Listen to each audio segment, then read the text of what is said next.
Yes guys, so a massive thank you to Private Internet Access for sponsoring this video and partnering with me here on GBFC for 30 days in the lead up to the World Cup. If you don't know what Private Internet Access is, it's a VPN. Everybody should have a VPN to encrypt your internet connection. With the World Cup coming up, I live in Indonesia. I want to be watching with English commentary, so what I'm going to do is I'm going to connect to the UK so that I can sign into my TV accounts in the UK and listen to English commentary from my favourite commentators. Why should you go with Private Internet Access for your VPN? Well, through my link in the description, you guys can also see it here on the screen, you're going to get yourselves 3 months for free and 82% discount, which makes this cost you $2.11 per month. Go check the link in the description. They're the most transparent VPN provider in the world. See you guys there. Thank you very much.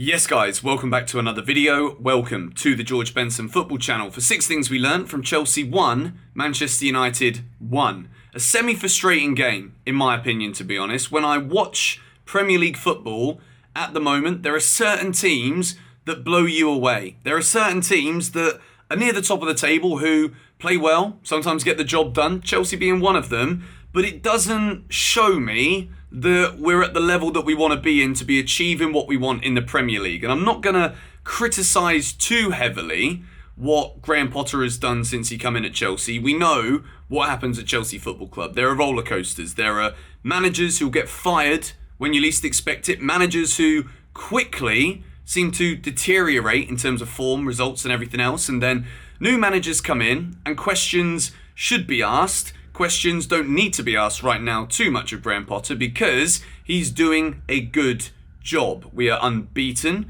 We are still in the Premier League top 4, which realistically is the aim for this season, which is why for me it's frustrating, because when I think about what I want my Chelsea to be achieving, our Chelsea to be achieving, I want us to be challenging for the league. And when I see games like yesterday, it just really shows me that we're not going to be able to do that for a while. There are players that we need. We need a DM. I think we need another winger. Maybe we need another striker. Who knows? But we're going to talk about that a little bit in this video today. Frustrating because when you concede a goal in the 94th minute in injury time, when you think you've won it in the 87th, 88th minute, you can't not be frustrated by that. Let's just make this clear for a second. But the overarching frustration was the way this game went in terms of it looked as though both teams were playing for a 0-0, which frustrates me beyond belief because I think we need to be a bit more bold when we're playing at Stamford Bridge, whether it's against Manchester United or not. When we started the game, we were getting peppered. We were getting battered. We played with the wrong formation.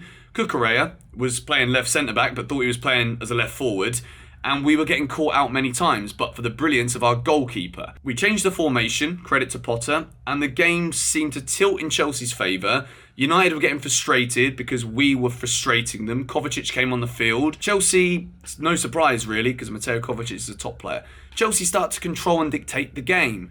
And then as it goes on into the last 10 minutes, in typical Premier League fashion, games like this come to life. And it was pretty much destined to finish a draw because Chelsea don't beat Man United. Man United, in my lifetime, have been the kings of late goals, and the nature of the goal we conceded is just bloody typical of a Chelsea versus Man United game. The ball is over the line. Yes, it's over the line. What am I going to say? It was over the line. But it was literally like a broken fingernail away from being another phenomenal Kepa Arrizabalaga save. But we begin with box number 1, and I've given a green to Jorginho. I think when Jorginho plays, there is an element of control that Chelsea have, but when you look at the way we started, there was no control whatsoever. So I think in terms of what Jorginho is normally good at, it wasn't the best, but the penalty is phenomenal. And Jorginho at times, I've criticised the penalties because when it doesn't go in and he does the little hop, skip, jump, whatever it is, the run-up is variants of it now since he's missed a couple. Whenever it doesn't go well, you have to criticise because sometimes it's just like give it a Harry Kane and just blast it somewhere in the goal.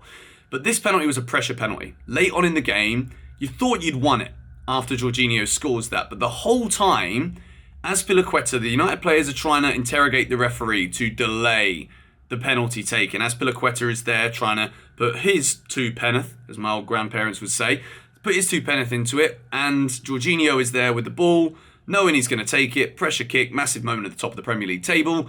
And he gives De Gea the eyes, sends him to the keeper's right, and absolutely pummels it into the bottom corner. It's a brilliant penalty. And to be honest, I think Chelsea, on the balance of the play, might not have deserved to win this game. I think we probably deserved to lose if one team was going to win or the other. So I gave Jorginho the first box. Box number 2, and in my opinion, probably the best player on the field, or at least the one I want to talk about the most, was Trevor Chalobah. I thought it was a phenomenal display from Trev yesterday. I thought it was intelligent. I think playing as that right centre-back when we've got Wesley Fofana out. The air conditioning's off in my room, by the way, guys, so I'm sweating like a pig here. Wesley Fofana is out. We spent a big load of money on him, and he's expected to be that right centre-back if we're playing a back 3. Kalidou Koulibaly is injured with a minor knee injury before the game, or a minor hamstring injury, one of the two. And Trev comes in, and it doesn't matter who we're playing against.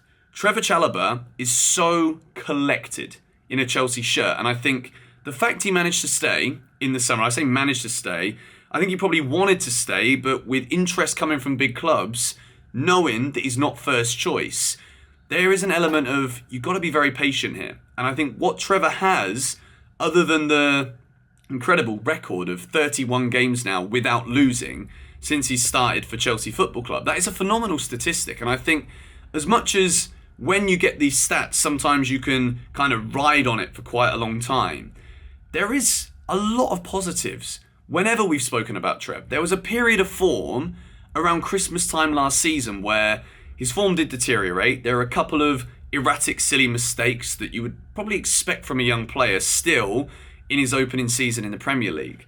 But the way that this man conducts himself, I'm going to put out a little throw to you here and see what you think about it in the comments.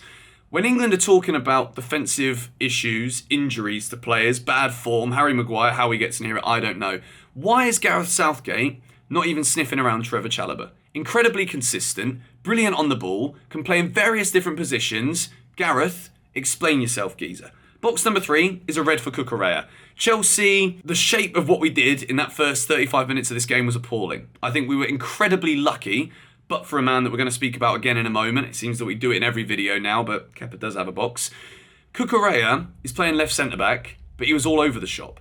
And this is probably the 3rd game in a row now where I've thought, Cucurella, I've got people telling me he's not good enough for Chelsea. I don't want to entertain that because I think he started very well. But yesterday, he was awful. There's no sugarcoating it whatsoever. He came off very early because Potter knew we needed to change the shape. And he keeps Ben Chilwell on the field because what I would explain about Cucurella's performance was erratic, positionally unaware, poor on the ball. There was a moment in the first half where me and all my friends watching, we all looked around at each other and said, how on earth, as he got the ball, he's about to run onto it, about 20 yards out, and he somehow manages to turn and give it all the way back to Kepa when Chelsea were in the attacking third. And that is exactly how we were forced to make a formational tactical change, because those balances, and when you've got the ball in those areas, you need players to keep moving it quickly, to keep going forwards. And he didn't do that. But then when United were attacking, he was out of position and was too far forward. So all in all, it was about as messy as you could say as Barnett would be if he didn't organise it properly. But still back the guy.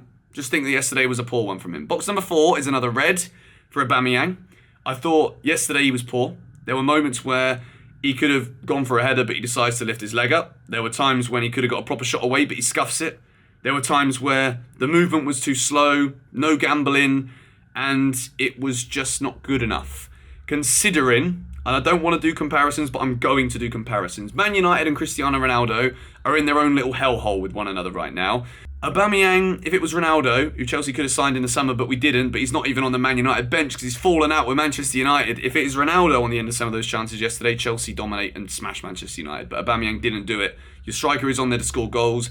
Broja comes on, caused more problems in 30 minutes he was on the field. Aubameyang, at this moment, as much as it was a good start, last couple of games, Broja works very hard when he's on the field. He gives a new element of physicality and presence to the Chelsea front line that I think Aubameyang right now, he's not instilling fear into Premier League defenders. And I think yesterday he should have been doing a lot more, got into good areas, but again, the gamble that he did was the wrong one, and there wasn't enough gambling in moments where he could have, but didn't. Moving into box number 5, Kepa Arrizabalaga, fantastic again. There were rumours circulating at the first half, or before the first half, that Mendy was going to be recalled. In my head, I thought this is recipe for disaster. You do not drop a goalkeeper who you spent £72 million on when he's in the best form of his career at the club.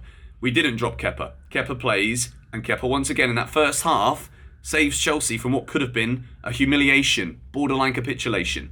Kepa makes big saves in big moments. He's more imposing now when he's approaching attackers. There was that chance from Anthony that he skewed wide, but Kepa looks confident, and when there's attackers coming at you and you know the keeper's in form, you're more inclined to maybe shoot a bit earlier. So I think what Kepa's doing at the moment is he's building upon the form that has kept him the number one spot, and if he manages to keep that from going over the line from Casemiro, that would have been, I know it wasn't and it was a Man United goal, but if that Casemiro ball didn't hit the post and then go over the line, that's the best save of the lot, by the way. And it was so flipping close. He gets a hand to it, incredibly unlucky. The clean sheet run is over, but one man who still hasn't lost as Chelsea manager is Graham Potter, and I have given Potter a yellow box. The reason I've given Potter a yellow box is because I really wanted to give him a green, but then I think, again, the substitutions I just don't quite think were right. And I think what I mean by frustration at the beginning of the video is that as much as I don't think Kai Havertz deserves to start, I don't think when it's 0-0 against Man United you bring on Chukwuemeka if you're looking to win the game and you're at home. You've got Kai Havertz who scores a goal in the Champions League final still on the bench.